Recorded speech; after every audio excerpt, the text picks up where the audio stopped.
Hey, what's going on? It's Bill Burr, and it's time for the Monday Morning Podcast for Monday, January 1st, 2018. Oh, my God, it's a new year.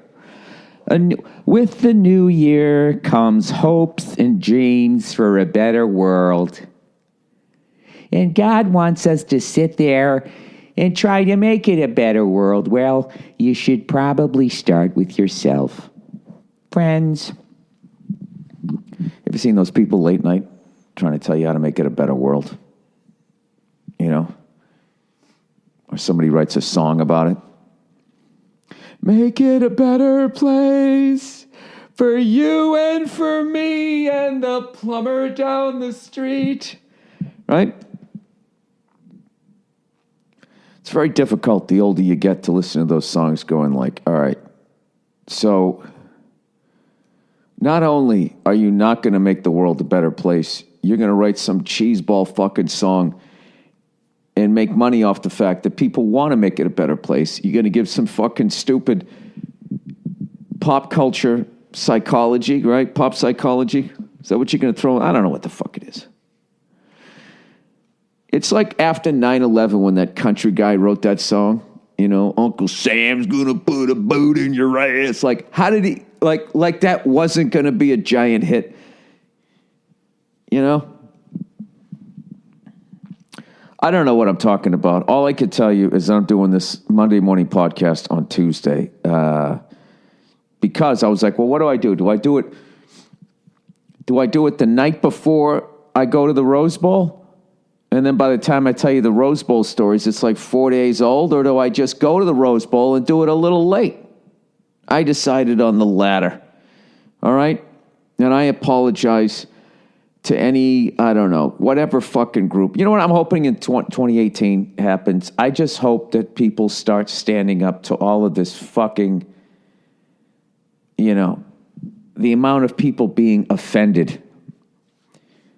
You know, it's not that you get offended. It's the level of coverage that it gets compared to shit that really is way, way, way more devastating to our lives. By the way, you know what really was bugging me?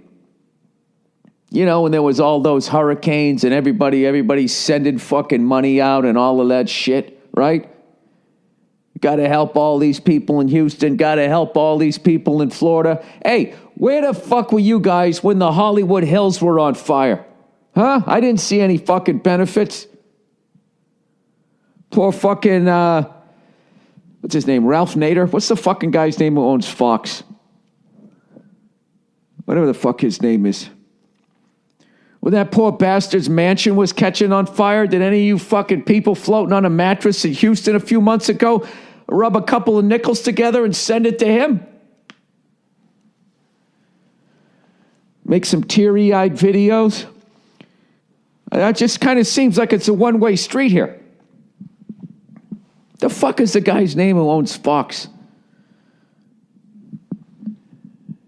Isn't it Ralph? It's one of those fucking names where it's like, you know chicks didn't take him seriously in high school, and then all of a sudden he owns like the biggest network ever. And all those women are, I should have fucked Ralph. Why did I have to fuck the quarterback? Baker fucking Mansfield. Whatever the fuck his name is, the guy who won the Heisman. The hell's his name? Baker Mayfield. Boom, boom, boom, boom, bing, bing, bing, bing, bing, bing. Sorry, that was my bad, Curtis Mayfield. What a poor bastard that guy was, huh? He's fucking singing all these great songs. He's doing a goddamn gig, and literally the lighting falls down on him and breaks his fucking neck. I mean, and he continued to write music. I don't know how the fuck some people, I don't know. I hate to say this. I know this about myself. If that ever fucking happened to me, I would just be yelling, kill me, to everybody who came walking into the room. We're going to start your rehab? Kill me. Kill me. Give me a fucking something. I'm not strong enough to get through this. Jesus, this is dark. Sorry, whatever. That's what happens when you just fucking start running your yap. All of a sudden this happens, okay? So I'd like to apologize to all Curtis Mayfield fans. And anybody who stubbed their toe. Speaking of which, I'm at the fucking... I cooked up a goddamn storm this weekend. I went out strong. All right?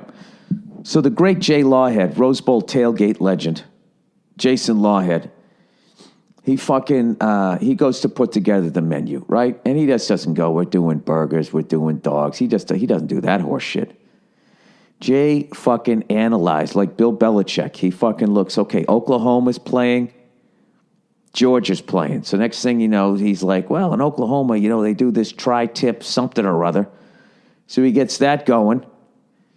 I tell him, hey, you want me to make a pie this year? He goes, yeah, why don't you make a peach pie for Georgia? And he ties this whole fucking Oklahoma-Georgia thing together. It was incredible. So I'd never made a peach pie, right? And I know peaches are out of season. So I'm like, well, I'm not going to go down there and buy some fucking out-of-season peach that some poor fucking bastard had to pick off of what used to be his own property down in Costa Rica, whatever the fuck they do. However they do the fruit nowadays. I said, fuck it, man. I'm going down getting them canned peaches. I'm going to get some goddamn canned peaches. So I got some canned peaches. Picked a fucking recipe off the internet. And this is what I found with recipes on the internet, okay? They're going to get it to you so it tastes really good. But they're not going to give you the recipe where it tastes great. So what they're going to do is they're going to, remember that guy? I'm going to bring it up a notch. Bam! And he'd be screaming and yelling, and he had that fucking band. Emeril Lagasse, right? Remember how he used to take it up a notch? What they do on the internet is every fucking recipe, they take it down a notch. They take it down a notch, and then they fucking remove something. They take something out, some little special spice. So anytime you're making a fucking pie, here's a little sage advice for you. All right? It's going to be the usual, okay? If you're doing some sort of fruit there, it's going to be basically a quarter cup of flour and like a cup of sugar. And then there's going to be cinnamon, nutmeg, possibly vanilla, I don't know, some sort of bullshit. And they're going to say, 1/8 teaspoon of this, a fucking teaspoon of that. Fuck that. All right? They say 1/8 of a teaspoon. Take a nice helping of it with the 1/8 of the teaspoon. That's what I do. Bam! Throw that shit in there. What do you want, a teaspoon? I'll give you a teaspoon and a quarter, maybe a teaspoon and a half if I'm feeling crazy. Right? You just kind of bring the levels up on everything. Then you think, what else would they have in there? They probably, squeeze a little lime on the peaches, before they fucking do all of this shit, right? Maybe a little vanilla in there. And then you always got to throw a little bit of butter in there too. Mix all of that shit together. And then you taste it. You throw a little more sugar on top. You bring everything up. That's what I did. And I got to tell you, man, I got rave reviews on a peach pie. Who knew? People, if you don't try to explore the limits of your talents, you'll never truly find out how great your life could be. So I made a peach pie. I made a practice one with Nia, and here was the deal. I didn't have a lot of time, so I actually went to the store and bought a store-bought frozen pie on the bottom, sacrilegious, and then I made a homemade one for on top. Cut my work in half, and then there was all this weirdness where the one on the bottom was kind of done, but the one on top wasn't, so I took it out, and, Nia took one bite of it and just goes, does that shit. And I knew she was right, but I also got mad at her. You know what I mean? Because I'm lazy. I didn't want to go back, so I fucking egg washed the goddamn pie because I forgot to do that. Sprinkled some sugar on it, threw it back in. Then it was better, and I made a decent pie. But then I brought all the levels up, and the one that I did to the Rose Bowl fucking crushed. Or maybe people were just being nice. I don't know. I also made a quiche Lorraine. I've always wanted to make a quiche. I mean, who doesn't like eggs? Who doesn't like pie? I mean, right there, you got both things going on. This is breakfast and dessert all at the same fucking time. And I go to make this thing, and of course, Nia's all over me, looking at this, looking at that, looking at this. I fucking stick the quiche in there, all right? Do the whole damn thing. 45 minutes in, I give it the little poke with the tongs. It still looks jello-y as hell, so I leave it in for another 10 minutes. Then it looks pretty much solid, and I'm getting nervous that I'm going to burn it, so I take it out. I let it cool off. A couple of hours later, I cut into it. It looks a little runny, but I'm too hungry, so I don't give a shit. So I'm eating it. It clearly needs to go back in the oven for 10 minutes, but it's fucking delicious. So I go, Nia, try this. I think it needs to be, I think it needs to go back in the oven maybe for 10 minutes. And she just cuts it and she goes, ooh, and then eats it and goes, And I just went, you know what? Fuck you. And she's like, what? I'm just being honest. I'm like, I know. I just want it, but it still tastes good, right? She goes, yeah, but it's runny as shit. It needs to go back in the oven. I'm like, well, you could have said it tasted good first. And she stormed out of the room. And then I was like, oh, come on, honey. Come on. I'm sorry. I won't be like this in 2018. So I put it back in the oven for like another 10 minutes. Actually, Nia did. She finished the thing off, and it tasted fucking delicious. And then, before the fucking Rose Bowl, the night before, I'm thinking, all right, Lawhead is going to be making his classic fucking breakfast sandwich, which is basically a English muffin. He puts a little Havarti cheese on one side, and then he has this avocado spread he does on the other side. Then he cooks this fucking egg to absolute perfection, where it's not too runny, it's not over hard, it's just perfect. Not quite over medium. It's sort of like a medium rare. So when you bite into it, the egg yolk oozes out, but it doesn't fall out of the sandwich and all of that shit, right? And then also he had marinated this tri-tip that he put on top of that, and it was the best fucking eggs. It was such a good egg sandwich, I only had one. Because he goes, you want to have another one? It's like, no, I don't want to kill it. You know what I mean?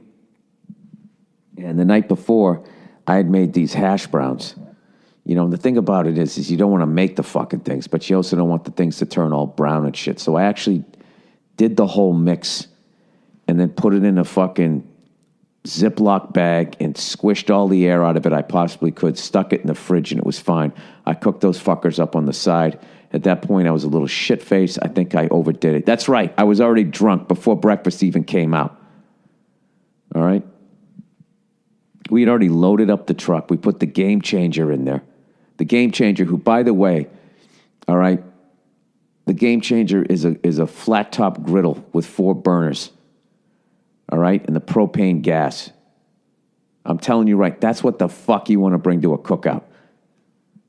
That thing, it's just, you never have to worry about your fire going out. There's not all of this pressure. There's none of that shit. You just turn that fucking thing on. Jay's just like a short order cook. The last 2 years, I've never seen him so relaxed at a cookout. Because before, we had a hibachi that's way down here. We had another one that was up on its legs. This guy's he's doing like fucking 400 squats an hour. Trying to cook everything, making sure his fire doesn't go out, timing shit. And he cooks the whole time. It's not like he's cooking one thing. He cooks a breakfast, then he cooks something in the middle, then he cooks the dinner. So he was always having to add shit and coals and all that. I mean, this is over the course of like 6 hours. So the flat top grill that Jay Law had dubbed the Game Changer, he was just crushing it all day. And I had gotten these things because this was our 10th Rose Bowl in a row. And anybody who's married knows that your 10-year thing is tin.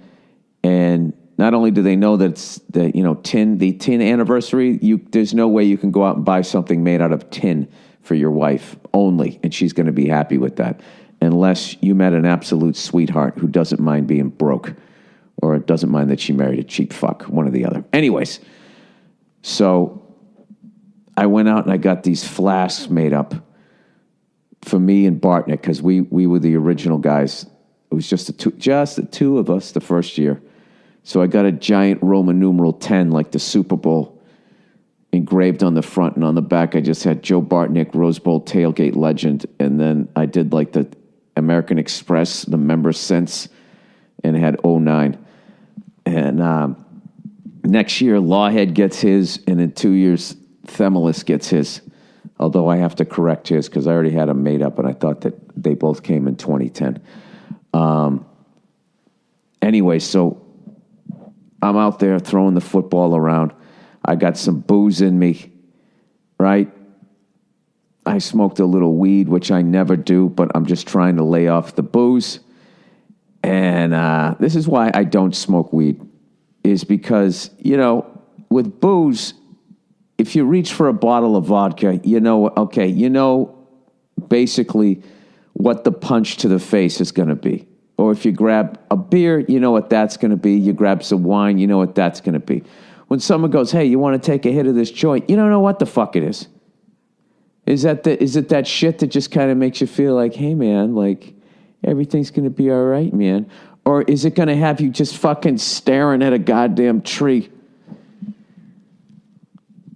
So, I don't know what are you supposed to do? Just take one hit and then stand there and wait for your face to start melting and be like, oh, well, it didn't? This is why I'm done with fucking weed, too. So I take a fucking hit. I don't feel anything. I'm like, oh, this must be the light one. So then I go back and hit it about 2-3 times. And next thing you know, I'm telling everybody at the tailgate, I go, hey, man, listen, I know I'm really high right now, but look at that fucking tree. Isn't that tree is fucking, that's like some shit out of a horror movie. Look at that. Look at the way it's like bent like that. And they're just laughing at me.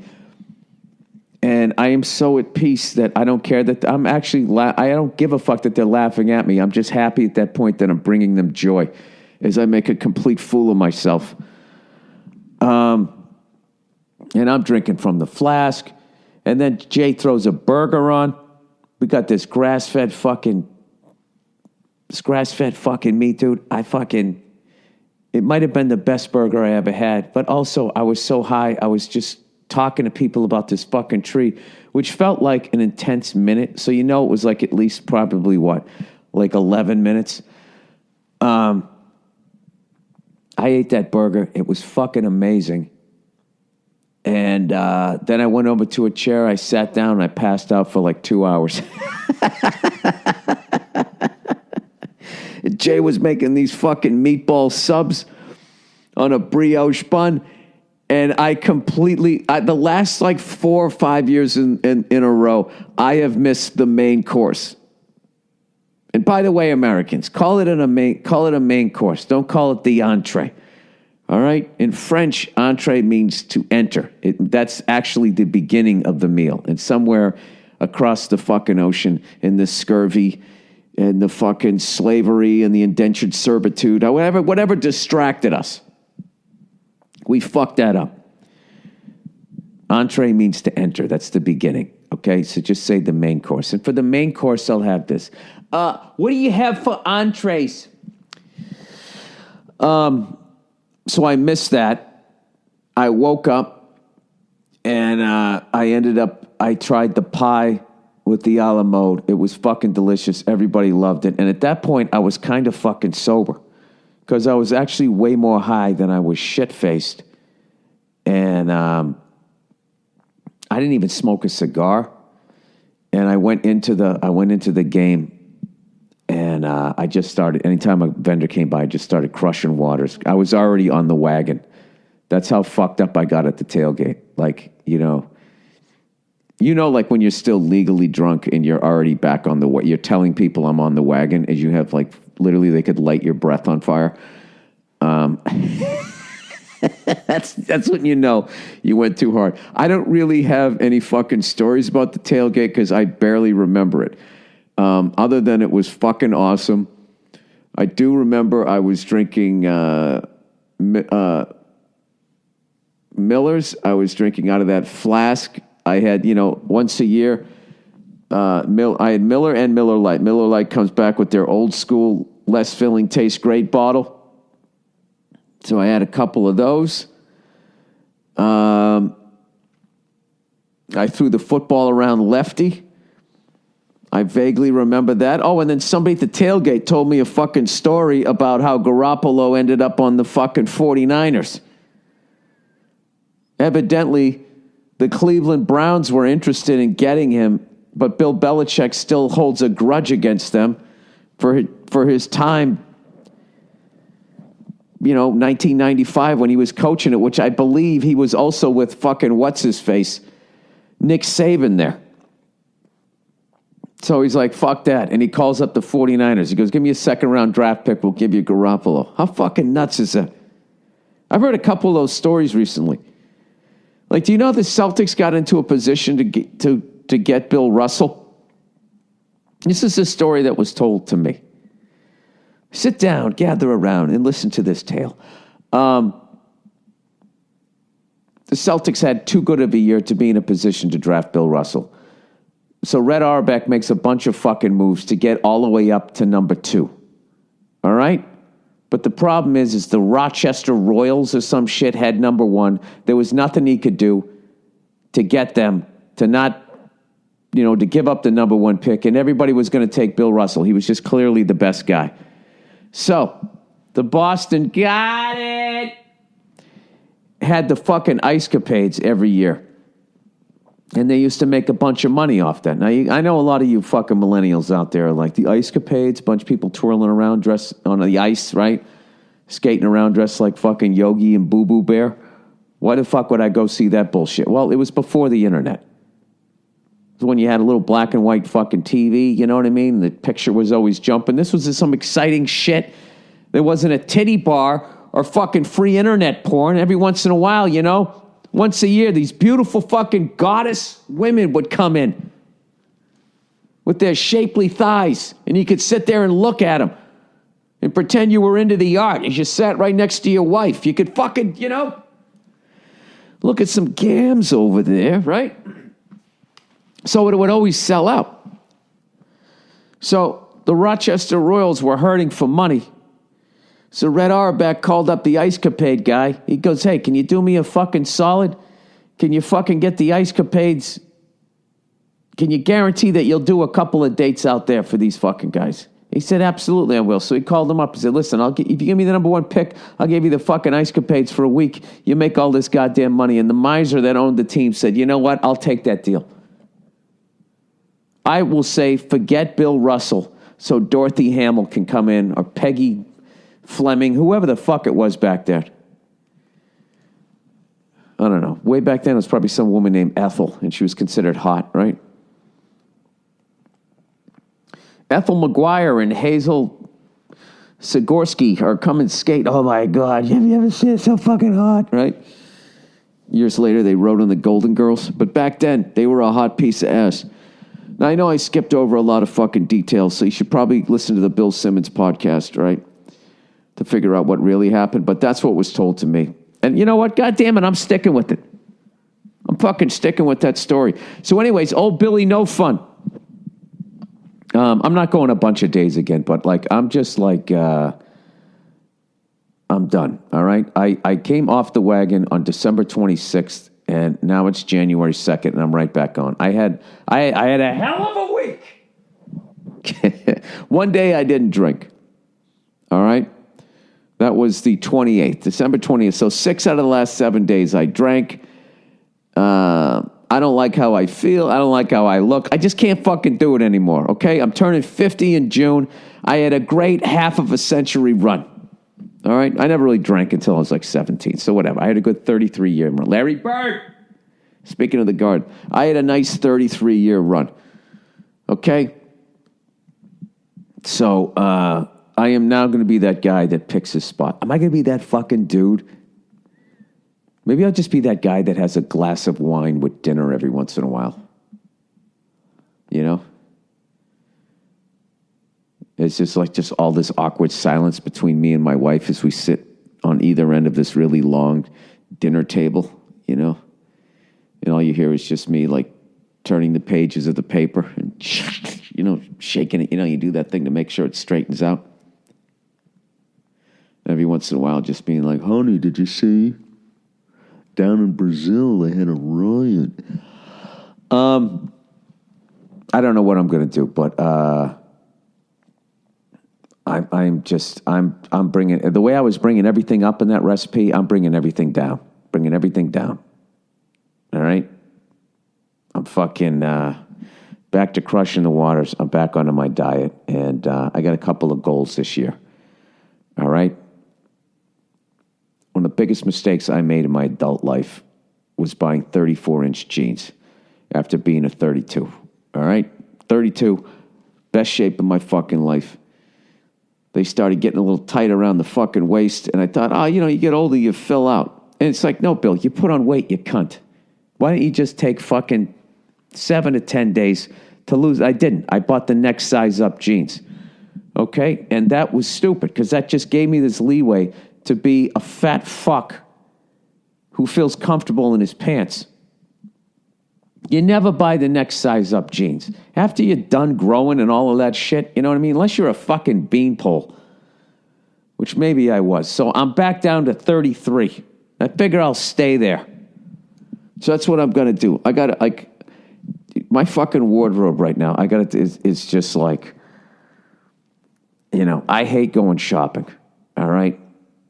And I have not bought a fucking a shirt or a pair of pants in a couple of years. Got a fucking couple of free T-shirts. I bought a Primus T-shirt at the concert I went to. But other than that, it is just, and I got rid of a bunch of old clothes. So I have 2 shirts that I wear one of 2 shirts when I fucking headline. Those are my 2 headlining shirts. And I think I have a pullover sweater, and that's it. And I don't think I give a shit. I got to go out there and have some fucking rhinestone shiny goddamn shirt. I really believe that as long as I have a fucking act, that nobody's going to be really paying attention to the shirt, right? Well, now that I brought it up, you're going to.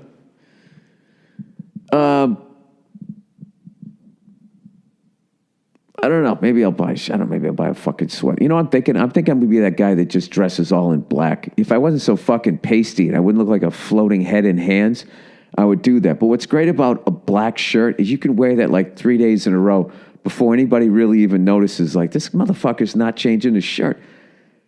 That is the genius of Malcolm Young, rest his soul, the greatest rhythm guitarist in rock and roll history, in my opinion.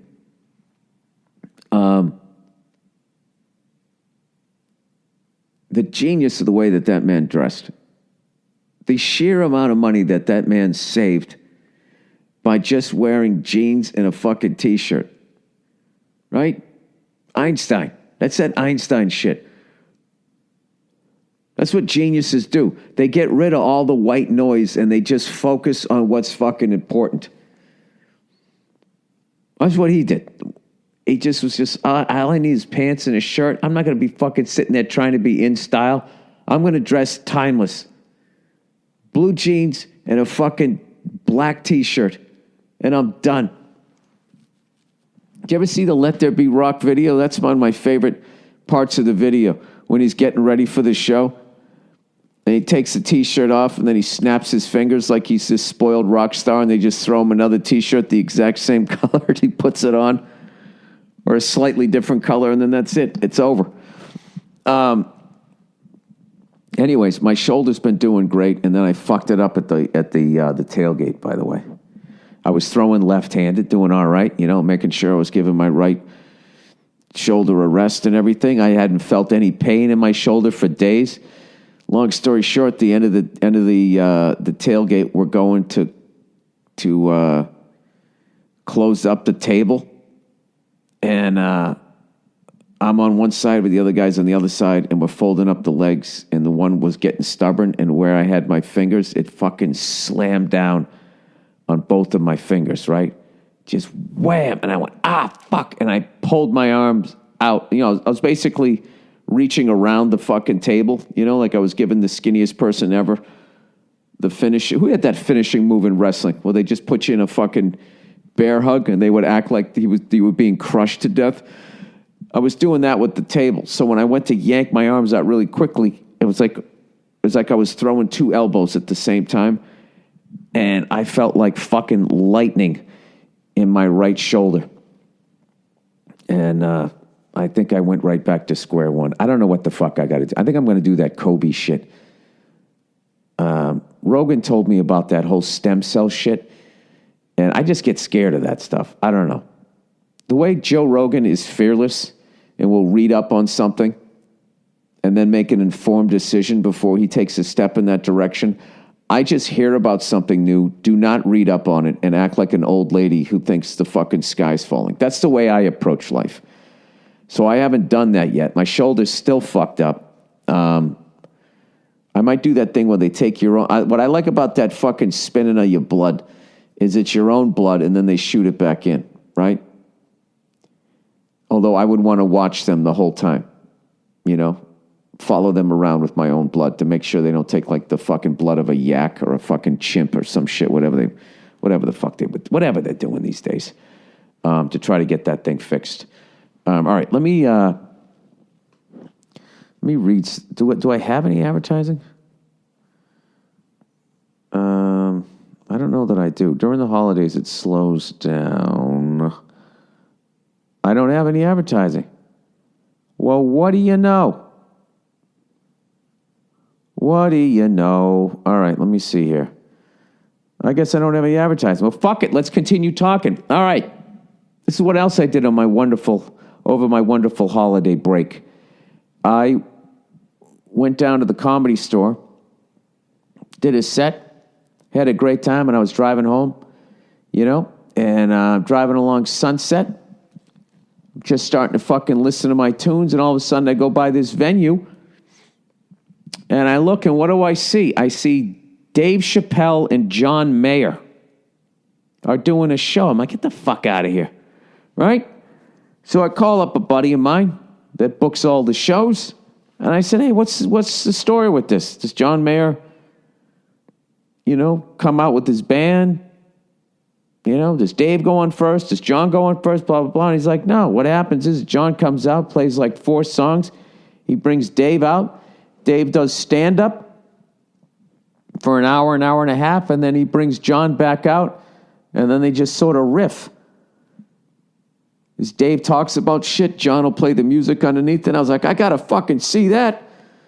So me and the lovely Nia, we went down there because I never take her out on New Year's Eve because that is the original St. Patrick's Day. Plus, I go to the Rose Bowl the next day, so I need to get my sleep before I get absolutely hammered and pass out in a fucking chair for a couple hours, missing my meatball sub.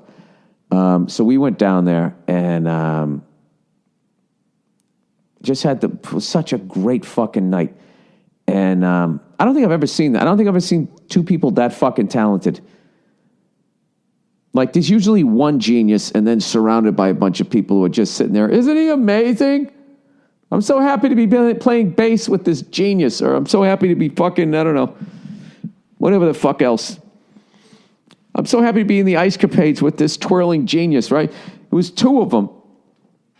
And what I kind of noticed about both of them is that they just like most genius minds, they get rid of all the fucking white noise. Everything about every bit that Chappelle did was just like, there was no fat on it. And he got right to the fucking point. Another thing that I loved was, I can't believe that I've been in this business long enough that we're like the older guys now.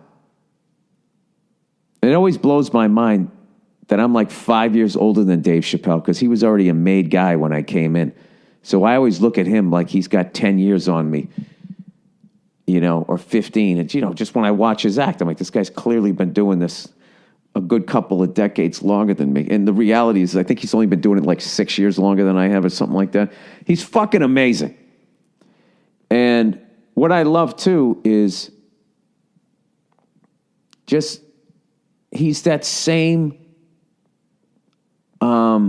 with all that's changed, everybody getting offended, all of this fucking crap, how you get in trouble, he hasn't changed at all. He's just like that same guy that I saw way back in the day when I used to go to the Boston Comedy Club and watch him go on at like 2 a.m. and just start murdering at 2 a.m. And I remember I used to always sit there going, how do you do that? How are you that funny at 2 a.m. in front of a crowd that gave up on the show like an hour ago and they're tired and they just want to go home. That second he steps on stage, boom, he just starts fucking killing. So, Dave's up there murdering. Me and Nia are like just fucking laughing, dying, having a great time. And then he brings John Mayer back on. I don't want to ruin the show for him because I don't know how many they're going to do. But basically, if Dave was up there and he was just saying like, I was watching fucking Hawaii 5-0, like John, whatever he fucking riffs, and it's clearly that Dave is just riffing. Like Mayer can play whatever the fuck he said. And Dave said that at one point. He goes, I don't know if you guys realize this shit, but John Mayer can play whatever he hears. And then he just started doing all this crazy shit, like making his guitar sound like a cat or a car beeping. Like it went beyond I can play songs. Like he could just do noises around the house. But it was fucking incredible. So if you get a chance, I don't know, if you get a chance to go see the show, definitely go do it. All right. And with that, let me, speaking of which, let me promote this. The Patrice O'Neal Comedy Benefit. And I forgot to fucking ask Dave Chappelle if he ever wanted to come in and do it. God damn it. Anyways. All right. Patrice O'Neal Benefit is on February 20th, 2018. It makes a great gift for Christmas. This is old copy. Whatever. It's a great fucking benefit. We have all these amazing comedians on it. And what a great way to start the year by seeing an all-star lineup of old comedians like myself, all the way down to new comedians that were influenced by Patrice O'Neal. By the way, I'm going to post this video. Once a year, I got to post it. Is that one when Patrice was watching the Up and Down game? Just his laugh and all of that shit. I just got to, once a year, I kind of watch that video once a year. And it's kind of been nice over the years where it became less sad for me to watch it. And now it just, I don't know, I guess I got to the point in my grief, which I'll never be over him not being around, but I guess I've gotten to the point with my grief where I just think like what an amazing person to have known. See, it's still sad. It's always going to be sad. What can you do? It's going to be fucking sad. So I'll post that. For those of you new to the podcast, as the years go by, maybe even new to Patrice, which blows my mind, but I'll post that video, and then you can go down a wonderful, hilarious rabbit hole of anything that fucking guy ever said. So anyways, we're doing a benefit for his loved ones that he was taking care of when he was still alive, and all the money after we get done paying for the fucking venue, being upfront, being transparent, will go to his loved ones, all right? It's on February 20th in New York City. What a great excuse to go to New York City. Go skating down Rockefeller Center, watch a bunch of great comedians, honor the greatest comic that I ever saw, Patrice O'Neal, February 20th, 2018 at the New York City Center. All right, there we go. Moving on.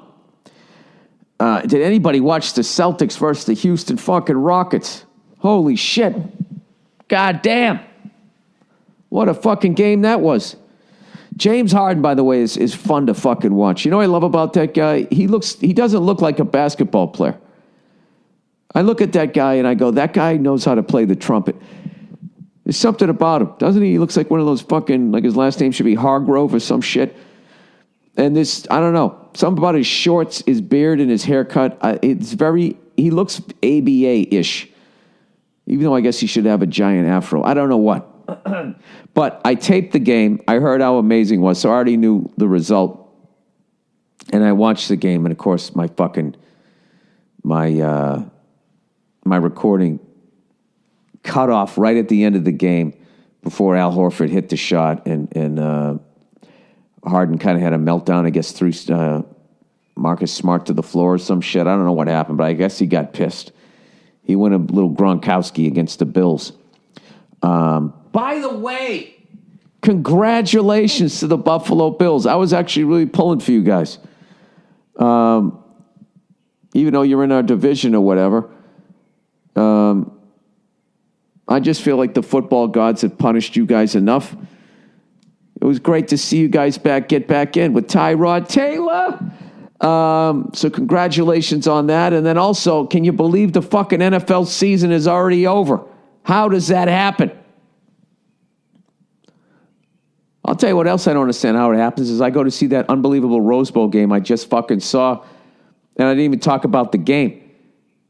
All right, here's my breakdown of the game. Fucking, here we go. You know this is going to be an intelligence breakdown of the game. Oklahoma's going no huddle the whole fucking first half.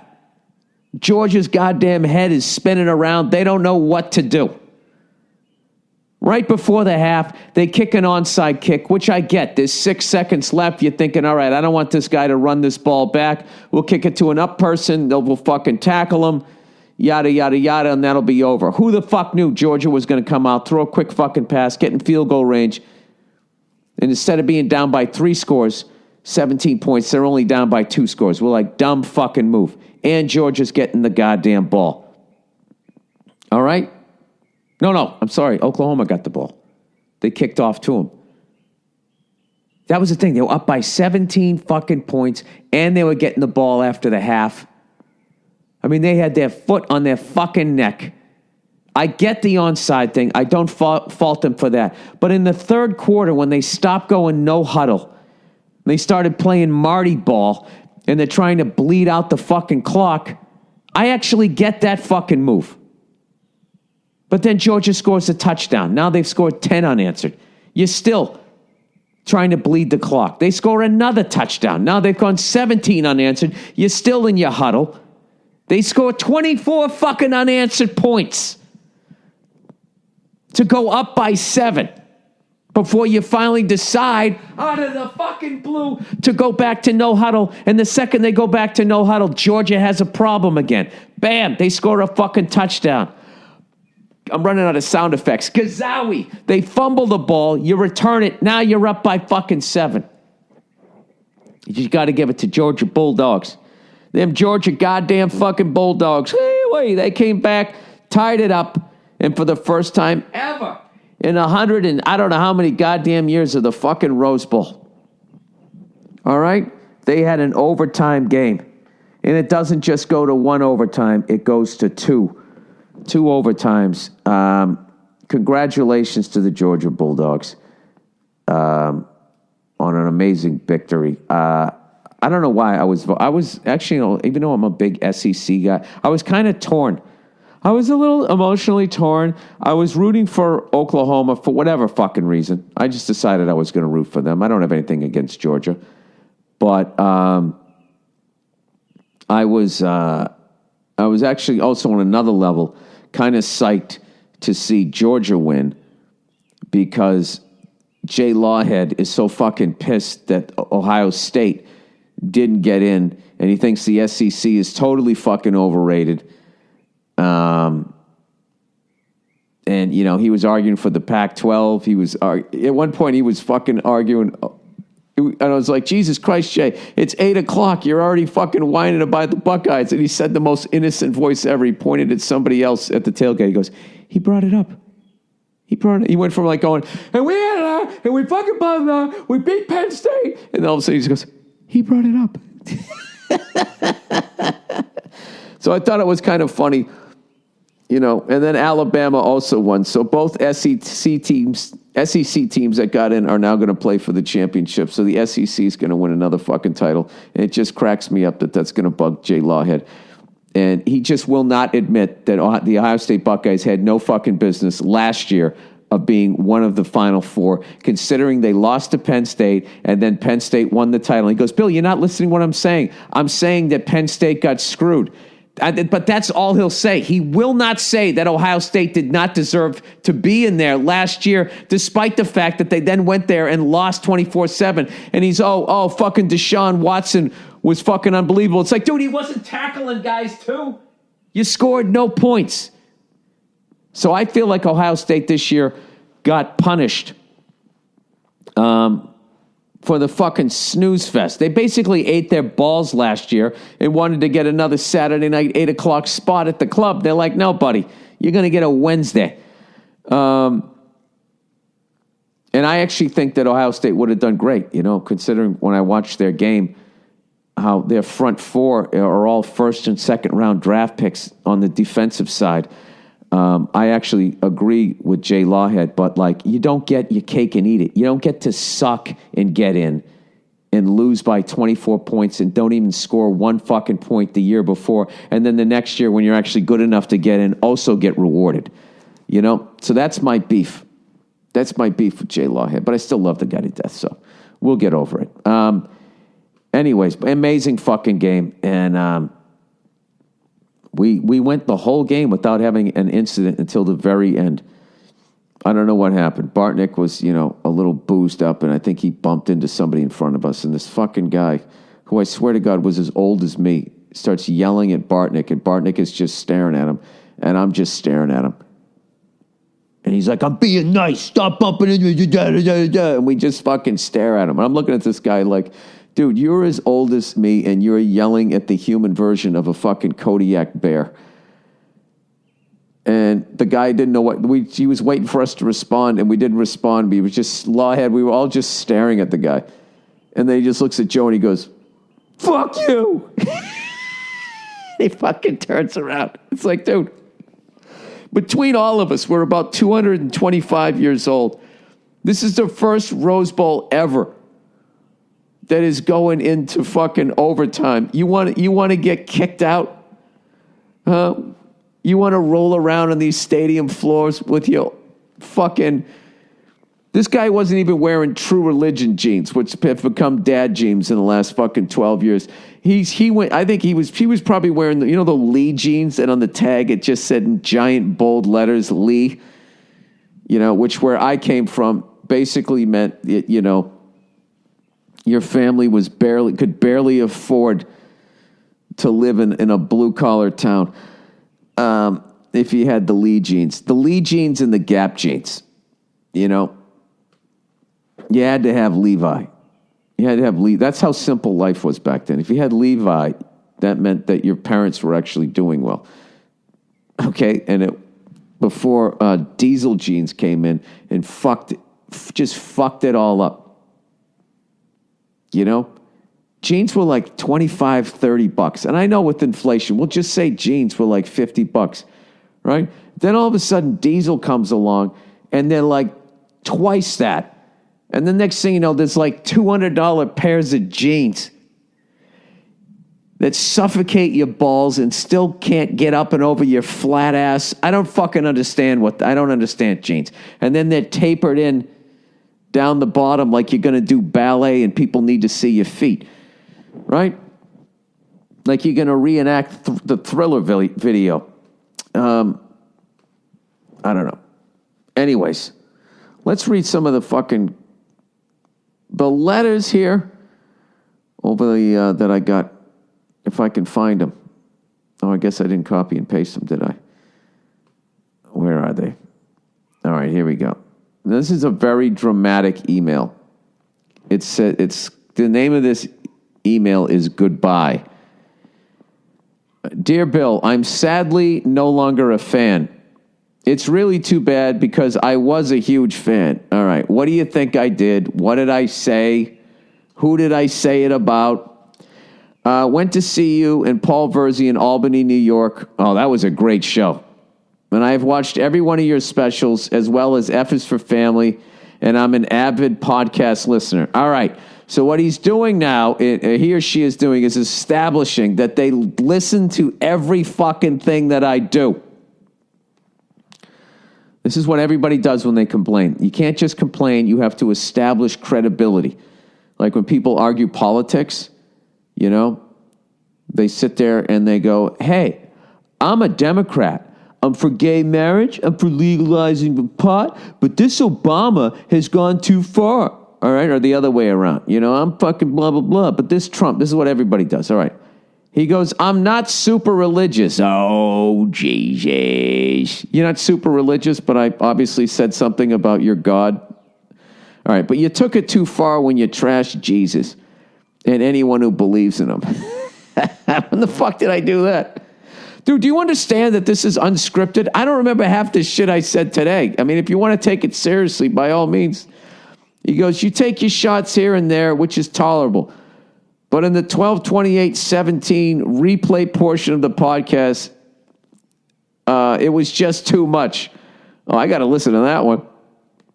I didn't hear it the first time, and I wish whomever is picking the replays had more of an inkling than to play that excerpt as much as I wish you didn't say it.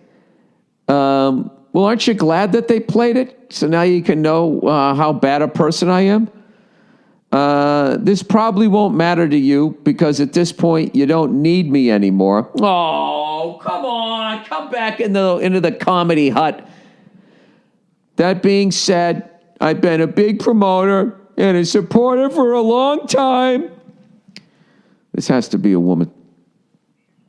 They're just going 100% guilt.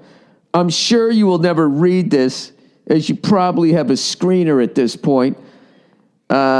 Just taking a shot. I do wish you continued success. Look at this. And they're still going to go out as a class. This person's a class act.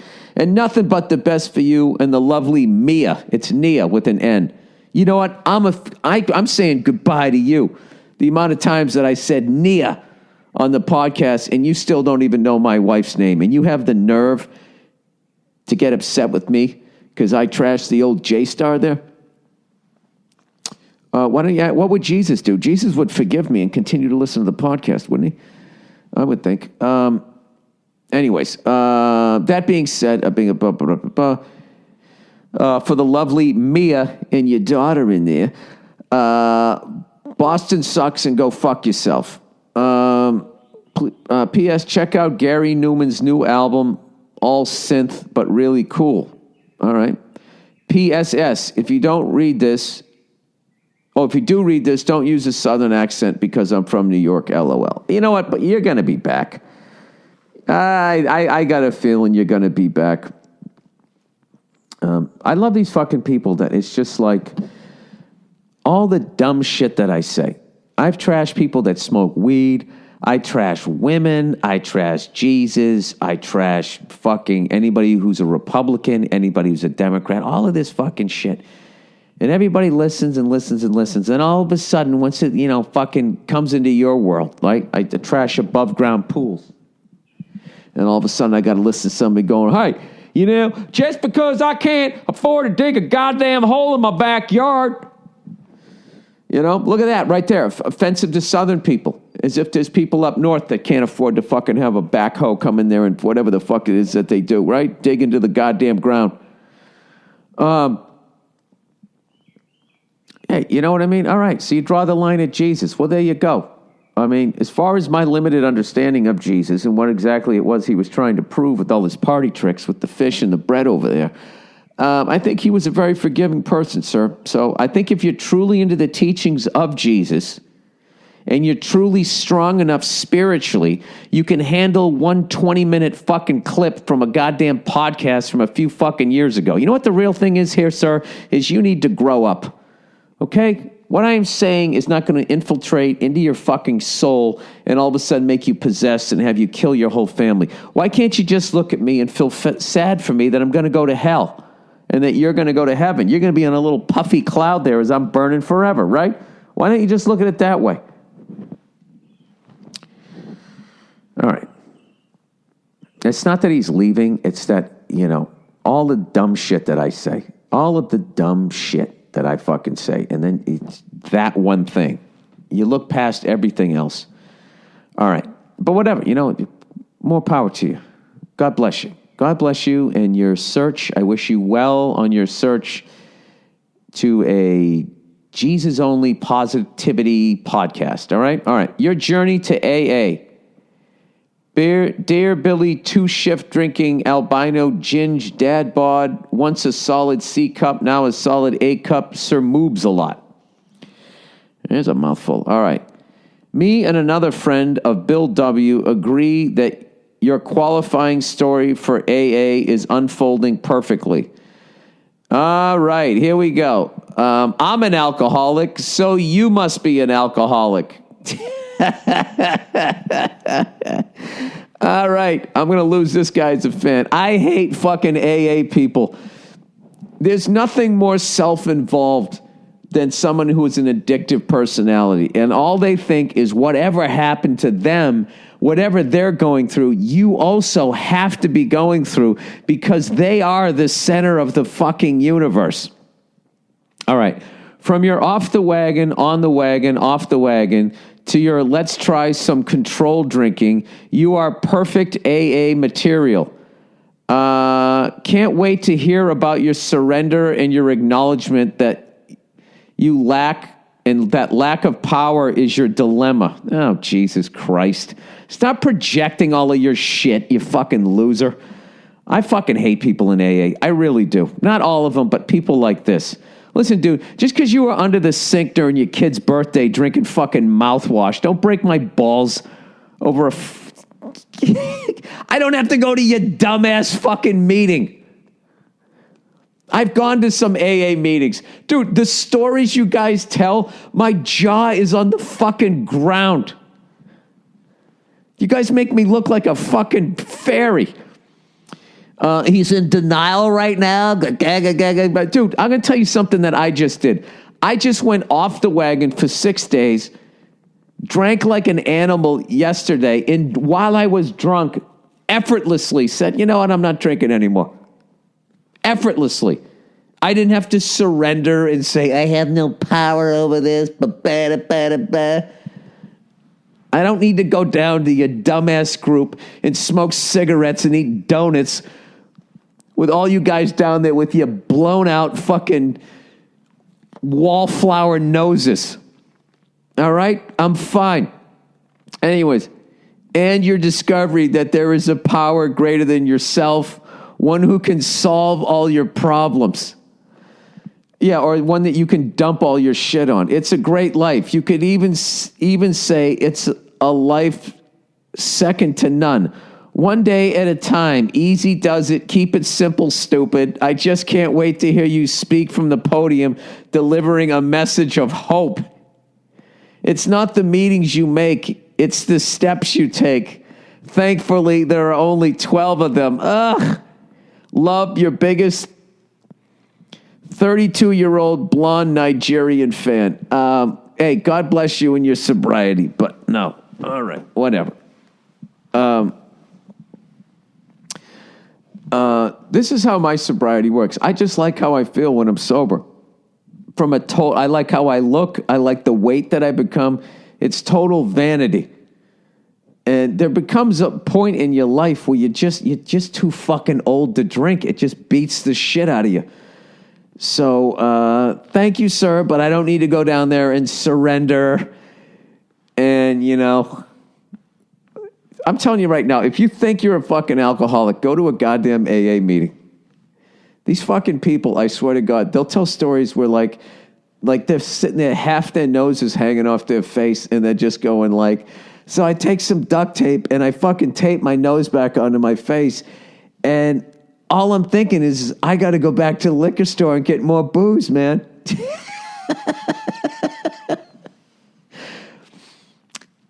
When I got arrested for drinking and driving about 30 fucking years ago, I remember I was required to go to 2 AA meetings, and I was like, these people are out of their fucking, and every story was that. They would do, and then I belted my wife in the face. I actually hit my wife over the head with our own child. And the crazy thing is I was thinking like, you know what? I got to go get a drink. Now, look, I shouldn't be laughing at people that have that much of a fucking problem, okay? But I can tell you this, sir. I don't need to surrender to anything, all right? I know that there are times in my life when I drink too much, and I have the ability to look at myself, say I have a problem, and then fucking walk away from it. That's it. All right? And I want to tell you, I want you to answer me. Name one of your fucking AA friends down there that can come off the wagon and drank like I did, you know, yesterday. I drank 6 out of 7 days. I had 2 drinks one day. I had a beer the next day. Didn't drink the next day. I had 2 drinks at the John Mayer Chappelle thing. And then had 2 drinks the next day. And then fucking got hammered at the Rose Bowl. And now I can just be like, fuck that. I'm not doing that now. That's it. I can do that, sir. I'm sorry that you can't do that. I'm sorry that you need to go down there and put your arms around a bunch of head. We'll all go down together. And they got to give you a little chip here's your little fucking cookie. You know, God bless you. How many fucking people am I losing on this podcast? God bless you, buddy, if that's what the fuck you have to do. Are you one of those alcoholics, too, who's still a fucking cunt? You know, and then blames everything on your fucking disease. Oh, sorry, bro. I just got a lot of shit coming up. You know, you have that built-in fucking excuse. Anyways, not saying they're all like that, because I know a lot of cool people that are in fucking AA. But like, I really think that if you're an alcoholic, that when you're drinking, your life just like falls apart. It really does. You know what I mean? I wake up hungover for flights, and it sucks. And I definitely am not a casual drinker. I'm definitely a fucking binge drinker. And I know that I shouldn't be doing that shit. But if I actually had a real fucking job, that's my biggest problem. Is I don't have a fucking job. So, like, I have to tell you, like, when I'm, like, really fucking busy and I have shit to do, I don't really drink. But the thing is, like, right now, it's fucking Tuesday.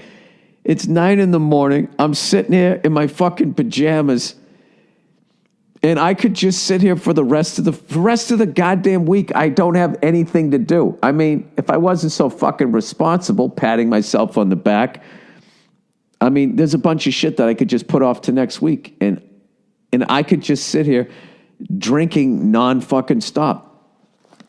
So that's the problem. My problem is my fucking free time. So I respect the fact that you're trying to help me. My wife, on the other hand, I've told her a bunch of times saying, am I an alcoholic? She goes, God, Bill, you're not an alcoholic. You're not a fucking alcoholic. So I would think that she would know. She lives with me, but I appreciate it. And all he's going to say the whole time is he's in denial. He hasn't been willing to fucking accept. You know what alcoholics are like? They're like Madonna. You know, Madonna always just did over-the-top shocking stuff. You know what I mean? And then if you've been like, Madonna, that music video sucked. And then they get to hide behind, well, all I was looking for was a reaction. It's art. Art is just, you can't judge it and blah. No, that fucking stinks. So there you go. I don't know. Listen, I'm open to the idea if I am an alcoholic, but there's no fucking way I'll ever be able to go to a meeting. There's no way I'm not going to go down there and just not fucking laugh my balls off listening to your fucking stories that would make Keith Richards go, Jesus Christ. I know a guy that he drank so much, he did a face plant. His fucking teeth, one of his teeth fucking went through his lower lip. All right? And he woke up the next day with his fucking lips looking like a goddamn duckbill. And he immediately grabbed a fucking, a 40-ouncer and put a straw in it so he could keep drinking as the alcohol, most of it was going in his mouth. Part of it was going through the hole that was in his face. As much as a moron as I am, I'd be like, all right, you know what? I'm going to take a fucking year off at this point, So whatever. Sir, I think that there's different degrees of abusing alcohol. I definitely abuse it. Admittedly, I'm wrong. And it's definitely gotten out of control. But I'm like a habit guy. Like if I'm working out, I'm fucking working out like a maniac. If I'm sitting around and I'm eating bad food, I eat bad food like a fucking maniac. But not to the point of like someone that has addiction. Like, I'll eat bad to the point I put on 15, 20 pounds. I don't have to be cut out of my house. I don't balloon up 100 fucking pounds the way somebody who's addicted to food would. All right? And I'll go out and I'll go on a fucking booze binge and be like, I got to knock this off. What the fuck am I doing? I got to knock this off. And I'm just kind of able to do it. And I feel like I have to apologize to you that I'm able to do that. I'm sorry. I mean, look, like, I'm done right now. I will have no problem going, I don't know, as long as I fucking want to go. You know? It's not like I'm never going to have a glass of wine with a great fucking meal again. But, I don't know, whatever. I appreciate your concern. But I am going to be sober now just out of vanity. Because I got this new fucking diet, right? And that Dean Del Rey was telling me about. And when I do when I'm on his diet, and if I just go for a fucking walk around the block with my lovely daughter, I do that a couple times a day, and I'm not drinking and I'm not eating sugar or anything like that. I barely have to work out, and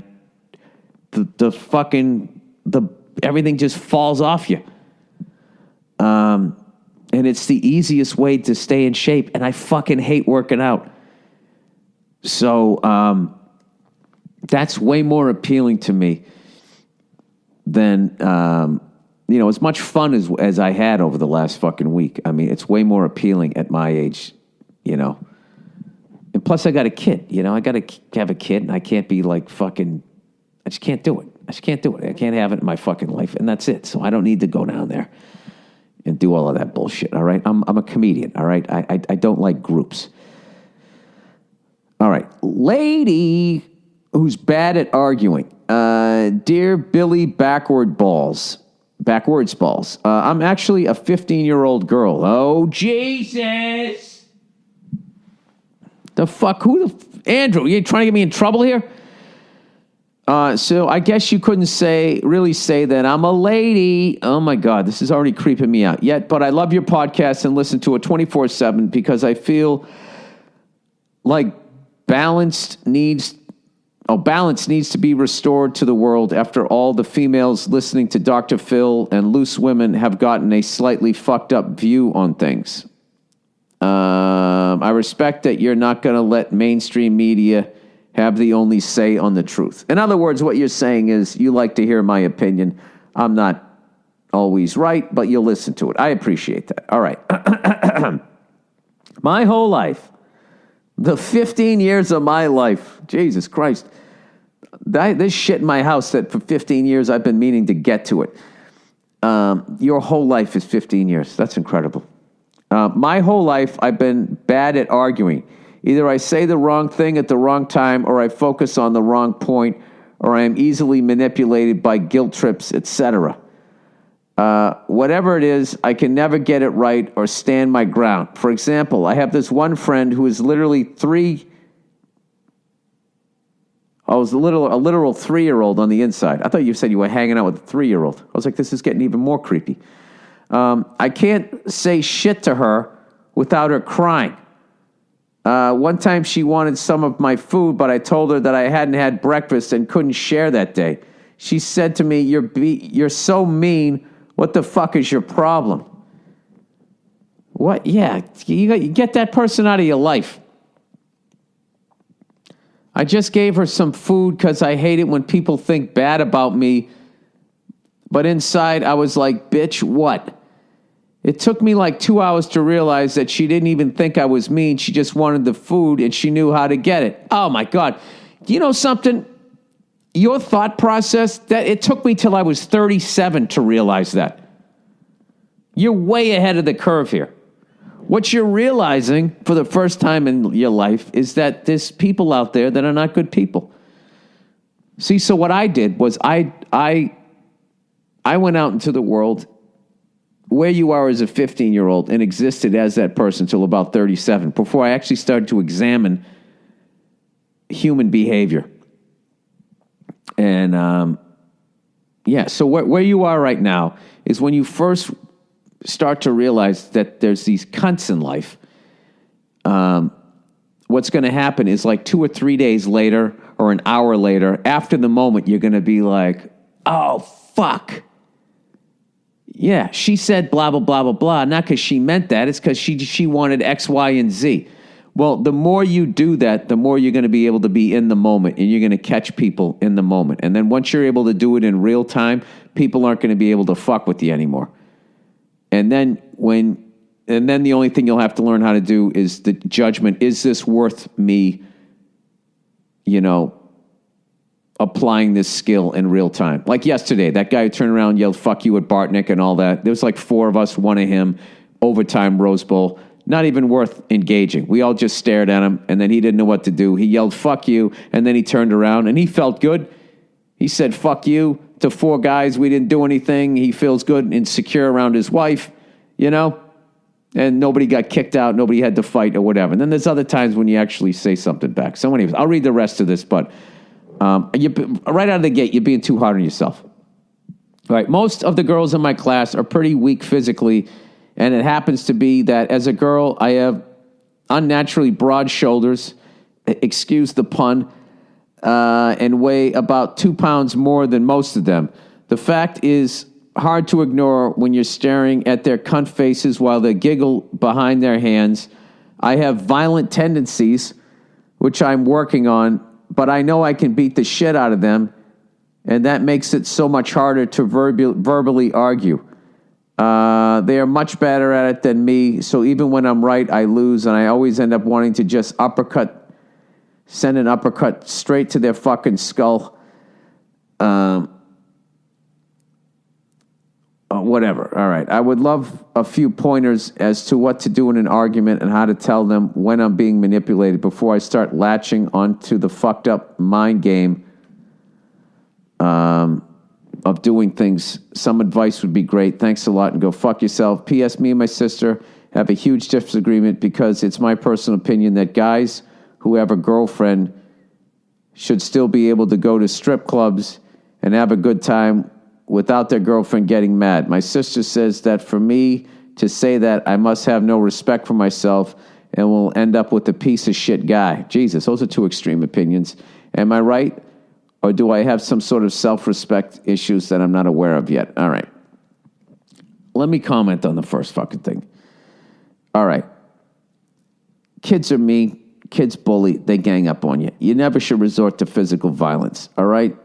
But what you got to do is you got to fight fire with fire. So what you have to do, all right, is nobody's perfect. So you have to find that fucking thing. All right? You have to find that fucking thing. All right? And you just get them with that. All right? And then they know it will hurt their feelings. Especially if they're good-looking, popular people. You can really fucking get to them. All right? Like, here's something that I do, that I learned to do after years of arguing with people after my shows. If somebody came up to me and was like, hey, let me tell you something. That stuff you said about women, and you're a fucking gaga. And as they yelled all of that, I used to try to argue my points going, well, hey, it's just jokes. I also made fun of people in that hurricane. You didn't get offended by that. You know what I learned to do? When they were giving me shit, I would just go, hey, you got something between your teeth. That's what I would say, even though they didn't. And then they would be so fucking mortified, they'd walk away, and then they'd be going like, sucking on their teeth and shit. And it just shut them the fuck up. So you need to find your version of that, okay? So what I would do is I would really study them, all right? And what you got to do is you just got to find something that's wrong with them. Maybe their earlobes are too big. And I know this is very immature, and this is super fucking mean. And that as an adult, I shouldn't tell you to do this, because adults go, well, those people, they're not your real friends. You don't need to stoop to their level. And they give you all this fucking, air quote, mature advice. But you know what? That doesn't help you when you go back into the shit the next day. Tell a teacher. None of that shit fucking works. All right? Because those fucking evil fucking cunts with terrible parents are going to find the time. They're going to find you. So that's what I would do. All right? There's no way one of them doesn't have a slightly crooked nose. There's no way one of them's titty isn't a little bit bigger than the other, or maybe their nipples point down. There's something fucked up about their chin. If you got to fight fire with fire. If they're talking about your fucking shoulders, all right? First of all, learn to laugh at yourself, all right? Like, look at me. I'm an old, freckled, bald, redheaded cunt, okay? And all of those things should really end any dream that I ever had in life. But if you just roll with it, if you steer into it, and if I just be an old, bald, redheaded cunt, then what can you do to me? You got to get comfortable. So I would get more comfortable with yourself, all right? And I'm sure your shoulders are fine and all of that stuff. And when they make fun of your shoulders, laugh. And then I would say, yeah, my shoulders are as fucked up as your crooked titties. Or just you laugh at your shit and then you get them. You get them. Just tell them, just tell them they got bad breath. You need some, you'll find, I wish, if you just could have sent me a picture of them, I would have helped you out. But then I would have gotten in trouble. Because you're teaching them to bully, all of these people who want to fix problems with 5 minutes on fucking Dr. Phil. By the way, did I call it? You see that big scandal over there? Now, granted, innocent until proven guilty. Old Dr. Phil fucking bringing the guests up a notch there. All right, I punched a girl. Whoa, here's another one. Hey, Bill, like your input on a situation. I was recently in. At a concert, some drunk skank accused me of stealing her friend's phone. I told her you got the wrong guy. Her and her father friend tried to wrestle my phone away from me, and I pushed them off. Then she sucker punched me in the eye, big bruise, bloody eye, and her friend snatched my phone out of my pocket. Due to work that came up, and I told him what happened. He didn't seem to believe and was clearly buddy-buddy with the girl. So they go off and were giggling around. Giggling around? I don't know what that means. After a few minutes, I go up to Fatso. I go up to Fatso and tell her to give me my phone back. She realized it was mine and handed it over. As I went to walk away, skank number one and her douchebag boyfriend accosted me again and grabbed me. I punched both them in the face, and then security escorted me out. I think I was justified to hit her in this case. What say you? Then go fuck yourself. Yeah, I don't have a problem with any of that. I don't have a problem. Someone gets physical with you, you take one punch to the eye, you're physically fucked up, you didn't do anything wrong. At some point, you got to defend yourself. All right? God bless you. I think you showed remarkable restraint to only hit him both once. That was an easy one. I wouldn't be even concerned about it. Not at all. And in fact, you probably made both of them better people. Hopefully. Probably not. But, when you get punched in the face, if you're an adult, at some point, you got to be looking at yourself going like, all right, did I do something there? If you didn't, then you're like, all right, this person's an asshole and I need to have them out of my life. But, if you did, you got to be like, I was kind of shooting my mouth up there, right? That's what I would do. All right. Got 2 girls pregnant. Help. Dude, I can't help you. There's no help for this. I buckled down for the next fucking 18 years. All right. Hello, Bill. I have a big problem, and I'm hoping that you and the lovely Nia can help out with it. All right. Let me start by saying that I don't live in a trailer or something. I'm a normal 26-year-old guy. I was dating this girl, and we broke up a couple months ago. When we broke up a couple weeks later, I met this little hottie. I started hooking up with her, and then I got a call a couple weeks ago. My ex is 3 months pregnant with my child, and she's keeping it. I then broke things off with the hottie. Well, guess what? I knocked her up too. Buddy, did you ever take a health class? Do you know how people get pregnant? Neither one knows the other is pregnant, and I have no idea what to do. I broke things off with the hottie to work on being there for my ex and the kid. I want to be there for her and help her out with all the prenatal stuff and be a great dad. Now it seems my life is not going to be that way. The other girl wants to have the baby too. I use protection with this girl, but not enough, I guess. Well, what does that mean? Dude, if you used a condom, I would get a maternity. First of all, I would make both of them subject to it, okay? Because you broke up for a couple of months, right? Get a maternity test times 2. Do not give either one of them a fucking dime, or else, in some states, the second you start paying, that kid is yours. That's the first thing I would do. First thing I would do was tell both of them your situation. The second thing I'd get make both of them get is it a maternity test? A paternity test. I said maternity. Paternity test. There you go. Oh, Jesus. The other girl wants to have the baby too, blah, blah, blah. My ex was on birth control, yet I still knocked her up. If I had to be with one of them, it would be the new girl because she is hotter. I'm a pig, sue me. And we also like a lot of the same things. What should I do? I'm so sick and exhausted of worrying about this. I just want to do the right things. Thank you, and go fuck yourself. Well, I would tell both of them what's going on. I would get a paternity test, not a maternity test. Get a paternity test and make sure those are your kids. And I would, if you want to be with the hottie, be with the hottie. There you go. And then I would stay in the life of the other one. That's what I would do. And I would fucking get a vasectomy or cut up a garden hose because whatever the fuck you're using is not working. All right, that's the podcast. Oh, it's a long one, hour and 20 minutes here. Happy New Year to everybody. Good luck to you. I apologize to anybody in AA or whatever the fuck it is. And that's it. I'm sipping my tea. I'm going to go eat healthy, all right? And I will go back to booze at some point if I fucking want to, because I don't think I have a problem. All right, that's it. I'll check in on you on Thursday.